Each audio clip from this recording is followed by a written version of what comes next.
Voltamos com o Código Aberto, nós nos despedimos do primeiro bloco com uma pergunta. Nós estamos seguindo os passos de Paulo, da sua segunda viagem missionária. Nós já passamos pelo encontro dele com Timóteo e esse momento impactante onde ele faz que Timóteo passe por uma circuncisão para que o ruído da mensagem que Timóteo ia entregar para os judeus não fosse diminuído e ele tivesse mais acesso ao coração dos judeus. Agora a gente chega numa cidade chamada Filipos, onde Paulo simplesmente muda o modo de operar. Ele não está mais em uma sinagoga, ele reúne as pessoas na beira de um rio. Por que ele faz isso e o que isso nos ensina? E aí eu vou partir para isso, o que isso nos ensina sobre essa maneira de adorar e essa talvez não centralidade de um templo, não necessariamente ter um templo. Exatamente, pastor. Ali no verso 13 do capítulo 16, ele procura um lugar de oração, né? Então, provavelmente, Filipos era um lugar onde não existia o templo, né? Como as pessoas estavam acostumadas a ir, nesse prédio para adorar ao Senhor. E aí ele fala de uma prática que ele já vinha fazendo, que é no sábado se retirar para adorar a Deus, para orar, conforme o Senhor também fazia lá em Gênesis 2:2, né? Então, ele traz essa sua prática e ele fala assim, olha, vamos ali nos assentar num lugar onde a gente possa meditar na obra do Senhor no sétimo dia, no dia de santidade. Então, é bacana porque a experiência que eu e mais alguns amigos a gente vive lá em Campo Grande, né? É um templo sem paredes, onde você adora a Deus em um lugar onde as pessoas ali estão transitando, estão parando para refletir, ou estão caminhando, estão com suas famílias, e a gente ali faz o nosso culto, né? O importante é entender que a adoração ela não pode estar ligada a um prédio, né? A adoração ela não pode estar ligada a um lugar físico. Na verdade, você é um adorador, nós somos igreja, e como comunidade nós podemos adorar ao Senhor, né? Esse entendimento de que a igreja não é um lugar, não é um prédio, a igreja sou eu, né? É muito bacana você entender para essa versatilidade, para você não estar, sou santo ali, sou igrejeiro, sou de Deus ali, mas fora dali eu já esqueci de tudo que eu aprendi e na universidade ou na escola, ou no trabalho eu sou outra pessoa. Não, é bacana você perpetuar esse entendimento de que você é igreja, aonde quer que você esteja. E isso é bonito, né? Pensar e que Paulo fala, né? Eu estou procurando um lugar de oração. E aí o lugar de oração, encontramos um lugar de oração. Nos juntamos e encontramos. Só que aqui, nessa cidade, também acontece algo interessante, que é uma adivinha, né? Começa a segui-los e aí então eles pregam, libertam essa mulher e aí essa mulher ela fazia esses serviços e ela conseguia lucro com isso. Havia pessoas, né, que agenciavam, que ganhavam com ela. E agora, pelo relato bíblico, essas pessoas agora estão sem lucro e agora acusam Paulo e Silas de estarem tumultuando. Isso vai acontecer muitas vezes ainda no livro de Atos, já aconteceu, parece que toda hora eles são colocados como sendo esses que tumultuam, que causam tumulto. Muda o status quo da sociedade, mudou o ritmo. Eles parecem que tá tudo ordenado. E aqui, por exemplo, o sujeito está aqui. E se a gente for pensar nos outros casos, por exemplo, os judeus estão lá estabelecidos. Aí vem esse tumulto todo, não, circuncisão não precisa mais, sei lá e tal. Aqui está todo mundo. O cara está ganhando dinheiro dele porque ele conseguiu uma mulher que adivinha os negócios lá. Está tudo certo. Aí, de repente, vem os apóstolos, já quebra esse negócio. E eles são presos, mas aí vem algo bem bacana, que é a libertação. Se alguém quiser continuar a história agora, o que acontece na sequência? Eles estão presos em Filipos e aí então vem um momento deles serem libertos da prisão. Essa parte é muito interessante, porque ela traz à tona outra coisa que eu acho de extrema importância para a nossa caminhada na fé. Então, vamos do início. Paulo e Silas estão presos, acontece um terremoto, esse é o resumo da história, e eles, né, as celas se abrem e todos são libertos. E nesse momento o carcereiro quer se matar, se coloca contra a sua própria espada, querendo se matar, e Paulo grita, não faças isso, estamos aqui. Né? Ninguém fugiu, está todo mundo aqui.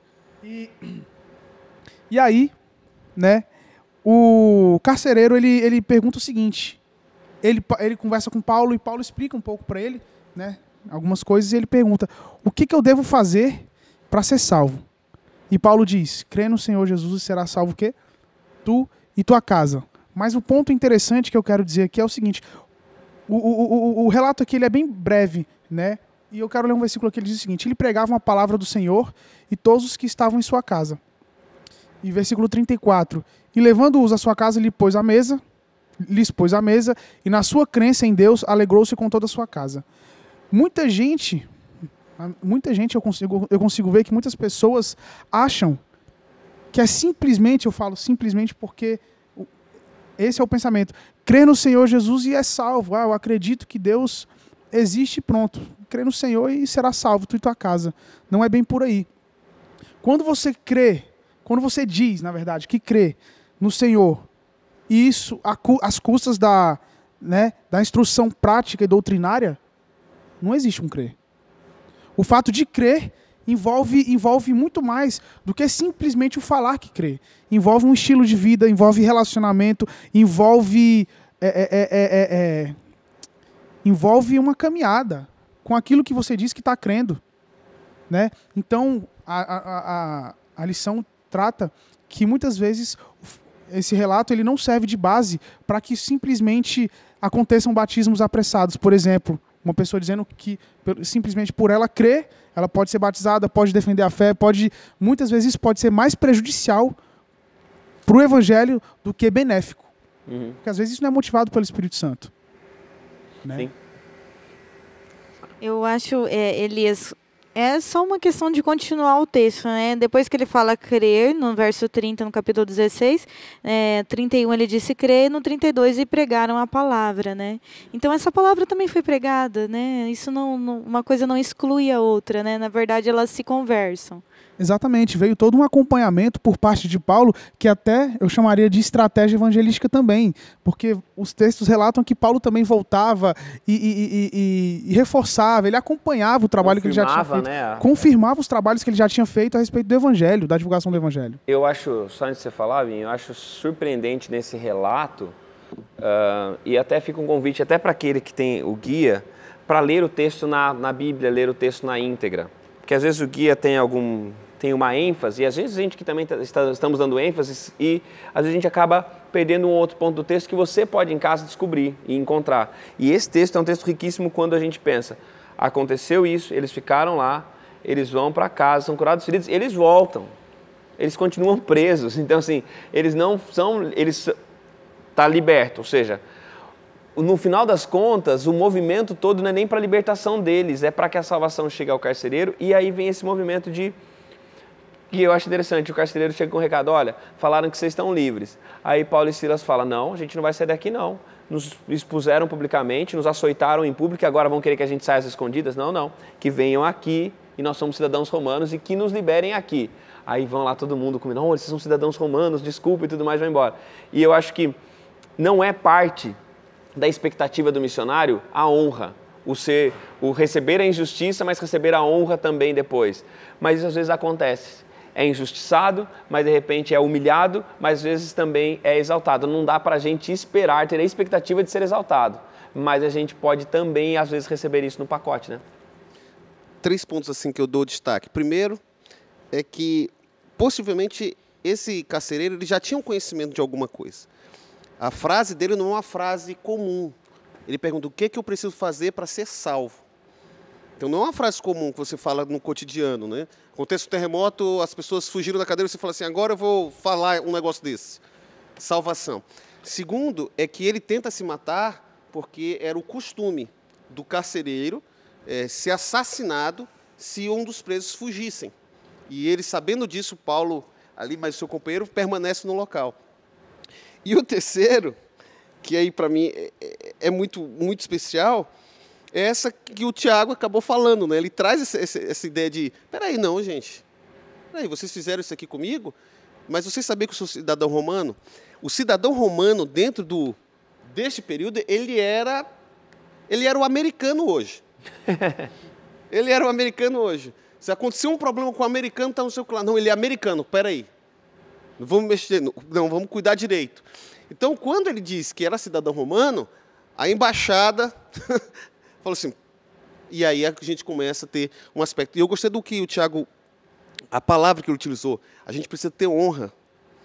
A gente precisa saber quem somos, a gente precisa se rebaixar para cumprir o evangelho. A gente não precisa entrar num serviço tal do que as pessoas podem fazer o que quiser com a gente diz assim, não, é a outra face. Que a gente também confunde isso. Você se debateu, não, dá outra não, pera aí, eu vou dar outra face. Qual contexto é esse a outra face? Eu preciso resgatar isso também dentro do processo de ser missionário. Às vezes a gente está fazendo um trabalho de Deus, as pessoas distratam a gente e falam assim, não, suporta. Não, suporta não. Vem cá, por que você está me tratando assim? O que eu te fiz? Não, vem cá, como é que eu te tratei? O respeito que eu estou te dando não é o respeito que você me deve me dar também? E isso estabelece um padrão comportamental de respeito no outro, inclusive para ouvir sua mensagem de uma maneira mais interessante. Fala assim, esse camarada, ele tem autenticidade.